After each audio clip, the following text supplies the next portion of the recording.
Saúde os irmãos com a paz do Senhor. Eu tentei comprar uns aqui, cenzinho no Pix, para poder fazer hoje a minha, mas ninguém quis. A Bianca correu, o Robert correu. Cenzinho no Pix, dia 5. Ninguém... Olha, você não tira foto de mim com a boca aberta, hein? Amém. Quando o pastor Felipe falou que eu ia pregar, eu falei, esse homem é um visionário mesmo, né, gente? Ele é muito visionário, mas eu creio num Deus de milagres, né? Pode abaixar um pouquinho, tá muito alto. Tá bom. E estava dando eco. E aí, desde então, eu comecei a estudar um texto. Eu queria que vocês abrissem a Bíblia de vocês em Marcos. Marcos 10, 46.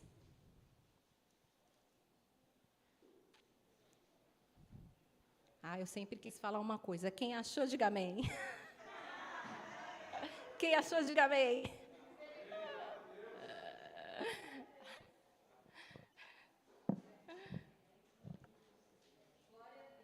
Amém? Então eu vou ler. Chama o cego Bartimeu, recupera a visão.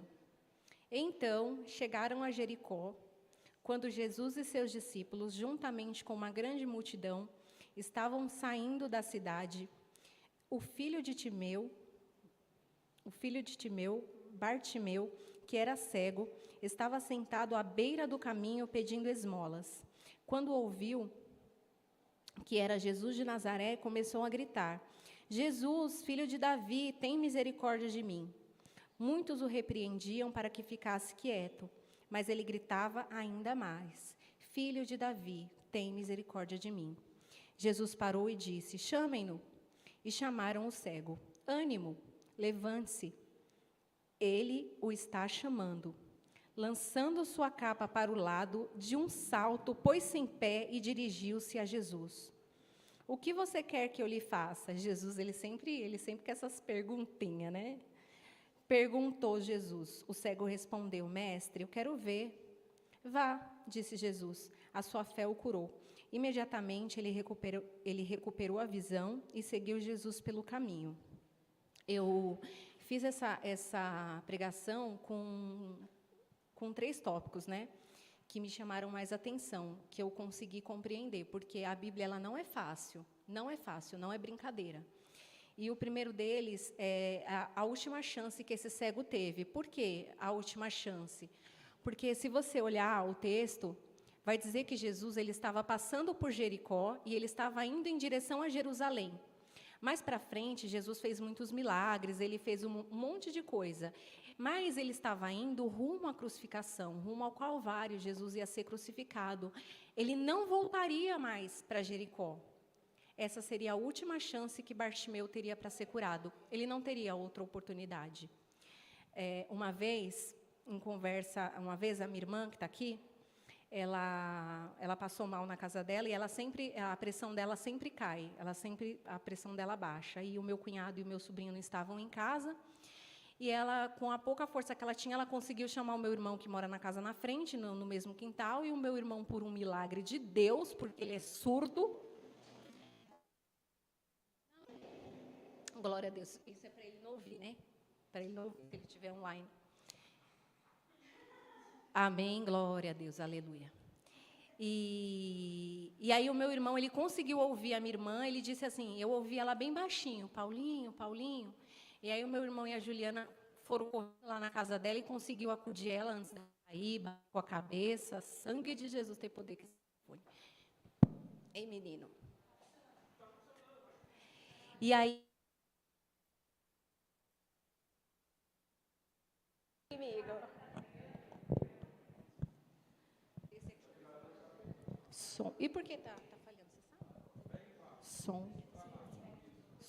Som tá bom esse aqui. Então, aí ele conseguiu, ele com a Juliana, acudir a minha irmã antes que ela batesse com a cabeça ou acontecesse algo pior. Depois, quando eu cheguei em casa, a minha irmã estava bem triste, ela falou assim para mim, Mi, você sabe que o que me chamou a atenção foi que quando o Eduardo, meu primo, que trabalhava na TA, vocês conhecem ele, né? O Du, que faleceu com 31, 32 anos, ele morreu. O Du, ele não teve a oportunidade de pedir socorro. Eu consegui chamar o Paulinho com a minha pouca força, ele conseguiu me acudir antes que acontecesse o pior. O Du, ele não conseguiu pedir socorro, ele não conseguiu ser acudido, porque os exames do Eduardo, quando ele faleceu, aquele exame que faz autópsia, deu que ele morreu de infarto fulminante, não ia dar tempo de socorrê-lo. E aí me traz para essa palavra novamente. Eu não fugi do texto, não, eu ainda estou nele, sobre a última chance. Por quê? Porque o Du, talvez, ele não teve mais chances. O Du, ele era uma pessoa inteligentíssima. Sabe aquelas pessoas que elas acreditam na ciência e desacreditam da fé porque não faz sentido? Esse era o Du. Muitas vezes eu tentei falar de Deus para ele, a minha irmã tentou, minha avó falou do bispo Valdomiro muitas vezes para ele. Mas ele não quis. Eu não sei como que foi o último momento do Du. Eu não sei se ele conseguiu se reconciliar com o Senhor. Mas, aos meus olhos, o Du não teve mais uma chance. E diferente de alguns não, né? Todo mundo que está aqui, alguns não, todo mundo que está aqui. Diferente de todos nós, a gente não pode falar que a gente não teve uma chance, né? Todo mundo que está aqui teve a sua chance. Como o pastor Felipe acabou de falar agora no começo, aonde tem 2 ou 3 reunidos em meu nome, ali eu estarei. Então, Jesus está aqui hoje. Pode ser a sua última chance. E quando eu falo a sua última chance, eu não falo de morte espiritual, não. Eu estou falando de morte real mesmo. Caixão e vela preta. Está todo mundo morrendo, é só vocês olharem. Gente, toda hora eu tenho que dar os meus sentimentos para as pessoas no Facebook, ou pessoas que eu estudei, meus vizinhos, que de repente, você viu, fulano morreu. Você viu, morreu. O pastor já falou aqui várias vezes, nós temos uma senha invisível na qual nós não sabemos quando vai ser chamada. Hoje pode ser o seu último dia de falar com o Senhor. E Ele está aqui, porque já foi falado que Ele está passeando no nosso meio. E eu creio, gente, eu creio nisso com todo o meu coração. Eu me entrego totalmente nessa palavra de acreditar quando Jesus está aqui. É por isso que quando a gente está aqui no louvor, louvando, a gente fala assim: se põe de pé, fecha os seus olhos, fala com o Senhor, Ele está aqui. É porque a gente acaba percebendo que às vezes a gente fica meio que, será que eu pus a panela no fogo?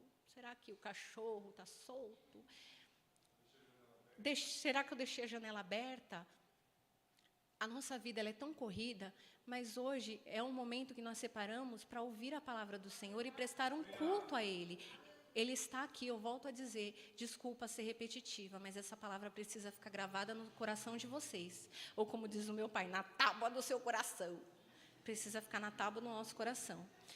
Voltando aqui para o segundo tópico que também me chamou muita atenção, sobre Jesus, filho de Davi. Quando Jesus estava caminhando, e o texto fala que ele já estava indo embora, ele ouviu alguém chamar por ele. E é isso que eu fiquei assim encantada com isso. Porque Jesus ele estava rodeado de uma multidão e estava todo mundo cercando ele. Em vários outros textos, quando fala de Jesus, sempre fala que Jesus estava por uma multidão, sempre multidão, sempre multidão. Eu também acho que no tempo de hoje ele ia viver de multidão também, porque quem não ia querer chegar perto do mestre, né? Mas eu imagino que as pessoas estavam falando assim: ai, Jesus, me ajuda a pagar o IPVA do carro esse ano. Jesus, me ajuda com isso e aquilo. E Jesus nem aí. Ele estava indo lá para cumprir o propósito dele. Ele não estava nem aí. Mas aí ele ouviu algo que chamou a atenção dele. Jesus, filho de Davi, tem compaixão de mim.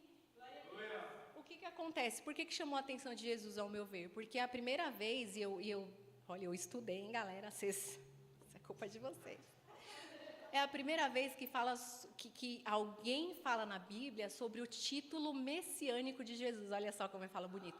Título messiânico de Jesus. Falei bonito, né, mãe?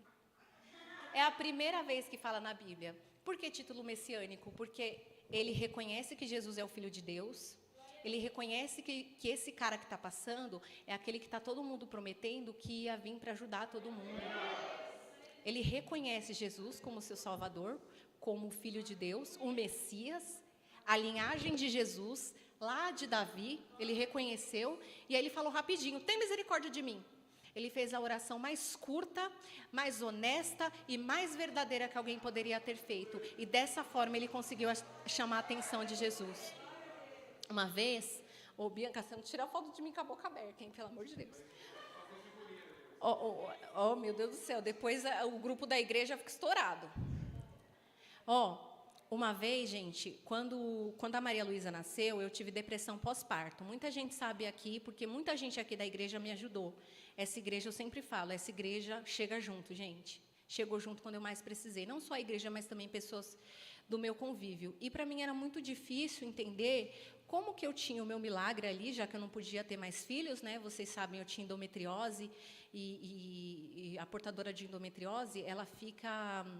Como que é o nome que não pode ter filho? Estéril. Fica estéril. Então, eu não podia ter filho mais. Por fora, eu estava super plena. Todo mundo falava, não quero filho, não. Filho só atrapalha. Quero não. E por dentro, eu falava, Senhor, eu quero só mais um e tá bom, só mais uma menina. Todos os meses, eu comprava testes e mais testes de farmácia. O Leandro falava para mim, para. Eu falava, não, uma hora vem. Até que, num culto do lar, o pastor Felipe falou assim... Em um mês, Deus vai te dar um presente. Em um mês, eu descobri que eu estava grávida da Maria Luísa. Então, a Maria Luísa, ela é um presente de Deus. Deus, ele já tinha me falado que ia dar ela. E como que eu ia ficar chateada, triste, com o meu milagre em casa? Eu não entendia o que eu estava passando, gente. Eu nunca passei por isso e não desejo isso para ninguém. Uma tristeza, uma insegurança. Eu tinha medo de morrer, tinha medo que a Maria morresse. E a única oração, de verdade, gente, não estou mentindo, a única oração que eu conseguia fazer era assim, Jesus, filho de Davi, tem misericórdia de mim. Tem misericórdia de mim, Senhor, eu não quero morrer. Às vezes eu falava para o pastor Felipe, pastor, eu acho que eu vou morrer hoje. Acho que é hoje. Eu acho que é hoje o dia. Parece brincadeira, mas a pessoa que tem síndrome do pânico, depressão, crise de ansiedade, é tão fixo esse negócio que eu vou morrer, que, gente, eu preparava até as roupas da Maria para quando uma pessoa fosse na minha casa, não encontrasse a casa bagunçada. Isso é muito sério. Eu falava, Jesus, filho de Davi, tem misericórdia de mim, eu não posso morrer, eu preciso criar minha filha. Jesus me curou rapidinho, que nem ele curou o cego? Coisíssima nenhuma. Ele não me curou rapidinho. Ele não me curou assim, instantâneo. Toma aí a cura. Não, ele não fez assim comigo. Comigo, Jesus agiu diferente. Comigo, eu consegui uma consulta numa psicóloga, que me indicou uma psiquiatra. Hoje, eu tomo remédio. E, com a graça de Deus, eu estou bem. Deus permitiu que acontecesse isso comigo, e hoje eu entendo dessa forma, para que eu ajudasse outras pessoas. A Nicole, eu falo, porque ela já falou aqui, né, Ani? Então, eu me sinto à vontade para falar a respeito do problema da Ani.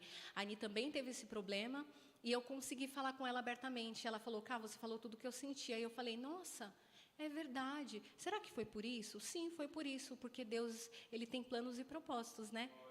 Então, Deus, ele permitiu que eu passasse por tudo isso, para que eu pudesse curar outras pessoas. Como vocês falam, né? Quem cura, cura outras pessoas, né? Quem é curado, cura outras pessoas. E assim Deus tem feito na minha vida. Ele poderia ter feito de imediato? Poderia. Ele não deixaria de ser Deus por causa disso. Com a minha mãe, ela fumava desde os 13 anos.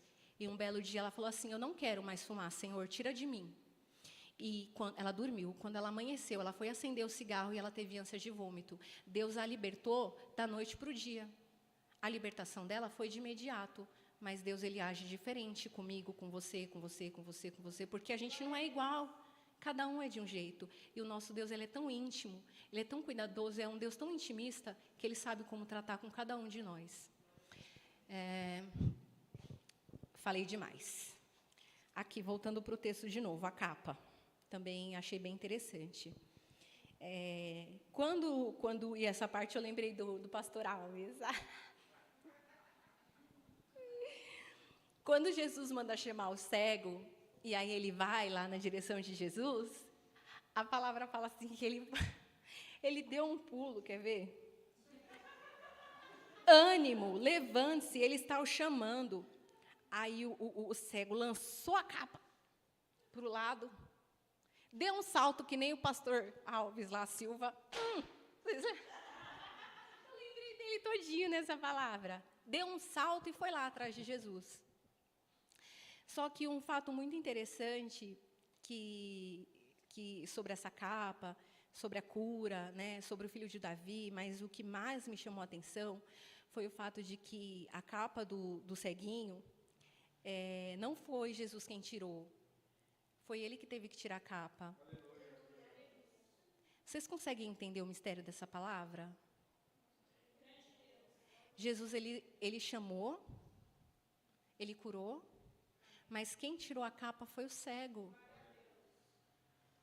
Jesus, ele já tem falado conosco há muito tempo, ele já perguntou para a nossa igreja o que a gente quer que ele faça. Oh, mas você está doida? Perguntou quando, eu não vi ele falando. Ele falou, sabe quando? Na nossa campanha. Na nossa campanha, qual foi o tema da campanha? O que queres que eu te faça? Ele pergunta todos os dias, porque a palavra de Deus fala que as misericórdias do Senhor, elas se renovam a cada manhã. Quando você abre o teu olho, Jesus está te perguntando, e aí, e hoje? Você vai querer o quê? Ei, eu estou aqui. O Espírito Santo está ali do seu lado perguntando, e aí, filho, filha, você vai querer o quê? Eu estou aqui. As misericórdias do Senhor se renovam a cada manhã. Mas a capa é você que tem que tirar. Eu vou falar da minha capa, em particular da minha capa. A minha capa é o medo, é a insegurança de estar aqui hoje. E a minha oração tem sido assim, Senhor, o Senhor nos deu um espírito de ousadia e não de medo. Essa capa do medo, ela tem que ir embora, porque o Senhor já me deu a cura, mas isso sou eu quem tenho que tirar. E eu estou fazendo isso estando aqui hoje. Esse medo, essa insegurança, eu estou tirando aqui, falando com vocês um pouquinho do que eu aprendi, compartilhando com vocês do amor do Senhor e do quanto Ele pode nos curar, seja por dentro ou seja por fora. Hoje, eu estou tirando a minha capa do medo de estar falando aqui em público, eu estou tirando a minha capa da insegurança de achar que eu não conseguiria. É uma capa bem bonita, se vocês puderem ver, ela tem um dourado aqui, um douradinho. Eu estou tirando ela devagar, porque cada um tem o seu tempo, né? O cego foi bem ligeiro, ele lançou igual o pastor Silva, pastor Alves. Eu sempre esqueço. Mas eu não, eu tiro devagar. Eu não sei qual o seu tempo. E eu não sei qual é a sua capa hoje que te impede de viver o melhor do Senhor para você. Eu não sei qual é a capa que está te deixando mendigo, cego, pobre, na beira do caminho, porque a capa do Bartimeu representava tudo isso. Era com a capa que ele pedia esmola. E quando ele viu Jesus, sabe como eu enxergo essa capa? Sabe quando, na minha casa, é assim, quando alguma coisa ela não funciona, eu falo assim para o Leandro, ai, que vontade de tacar isso aqui lá no meio da rua, porque não funciona. Ou quando alguém, eu conheço uma pessoa que está aqui, mas eu não trabalho com nomes, que quando algo não funciona, ela taca no chão e pisa, e depois ela chuta e joga no lixo. Não vou falar quem é. Pisa, né, Tuli? E depois joga fora, não é? Porque não funciona mais. Para mim não presta. Não funciona. A capa do cego, para ele não adiantava mais. Ele já estava bem. Jesus já tinha curado. Para que eu vou ficar com essa droga dessa capa? Glória a Deus. Glória a Deus. É assim que eu enxergo a capa do cego. Eu não sei qual que é a sua capa hoje. A capa que você está colocando para se esconder, para se cobrir, para pedir esmola, para fingir que está tudo bem. Porque a palavra de Deus fala, examine-se, pois, o homem a si mesmo, né? Eu não sei, eu não posso examinar você, é você que se examina, não é? Estou errada? Não é, pastor? Fala assim mesmo? Examine-se, pois, o homem a si mesmo. É você que tem que se examinar. Hoje, é você quem vai olhar para dentro de si e vai falar, Senhor, a partir de hoje, esse pecado aqui, ó, que me afasta de ti e perante as pessoas me faz menor, quando eu falo menor, não é na questão de eu sou o cara, mas na questão de ser perto de Jesus, de estar perto do Senhor. Para que ele ia ficar andando com Jesus, com uma capa velha toda riquenguela? Ele já estava bom. E ele entendeu isso imediatamente. Hoje é o dia de você tirar a capa.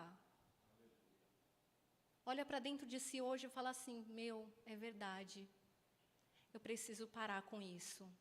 Eu não vou falar exemplos porque pode ser que exponha alguém, então eu não vou falar nenhum tipo de exemplo. Mas tira, lança fora, joga no lixo, lança do lado, joga no meio da rua, faz qualquer coisa. mas joga aquilo que está te impedindo de andar com Jesus. Amém? Gente, é pouquinho, eu sei que vocês queriam mais, mas não tem mais. Tudo que Deus falou comigo foi isso.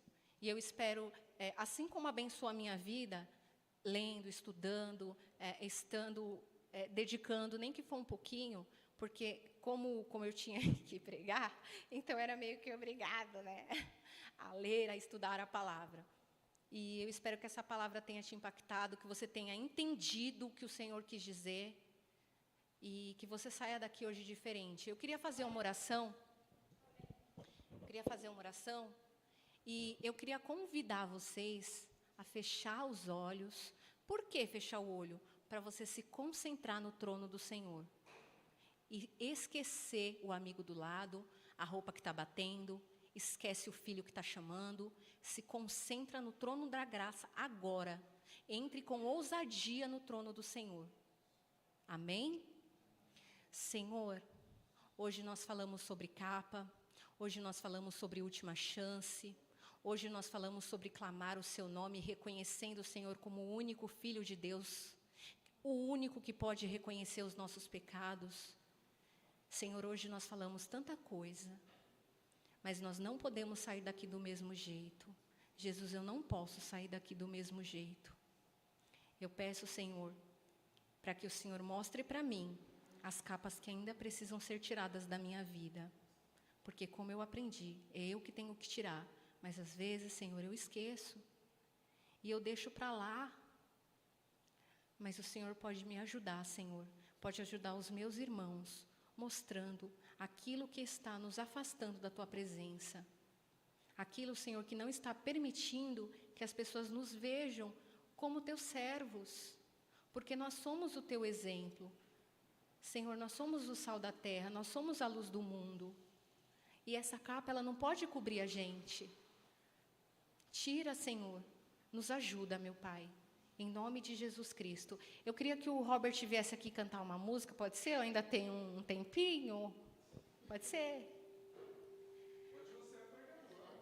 Ah, então eu que mando, né? Então, o pastor não manda nada, eu já li. Ô, glória! Queria que o Robert cantasse um louvor que fala um pouquinho sobre o que nós ouvimos, que fala um pouquinho sobre última chance. Cante conosco essa canção. Deixa o Senhor falar ao teu coração. Se concentra no trono da graça, Ele está aqui hoje. Lembra disso, olha, Jesus está passando por aqui, eu não posso me dispersar. Talvez Jesus esteja passando aqui e Ele não vai passar de novo. E aí eu vou perder a minha chance. Porque o ceguinho, ele não sabia que Jesus não ia voltar mais. Ele não sabia que Jesus ia para Jerusalém. Ele pensou que talvez Jesus pudesse passar ali novamente. Jesus era itinerante, ele ia para todo lugar. Se fosse eu, talvez, eu falava, depois eu procuro Jesus. Depois eu vejo. E aí eu não ia ter a minha cura nunca, porque Jesus não ia voltar mais, ele ia morrer cego. Talvez hoje pode ser a sua última chance de confessar aquele pecadinho escondido, aquele medo, aquela insegurança. Pode falar com o Senhor, Ele está te ouvindo. Jesus, Ele é tão íntimo que Ele sabe tudo o que está passando no seu coração, mas você precisa falar com Ele, Ele precisa te ouvir.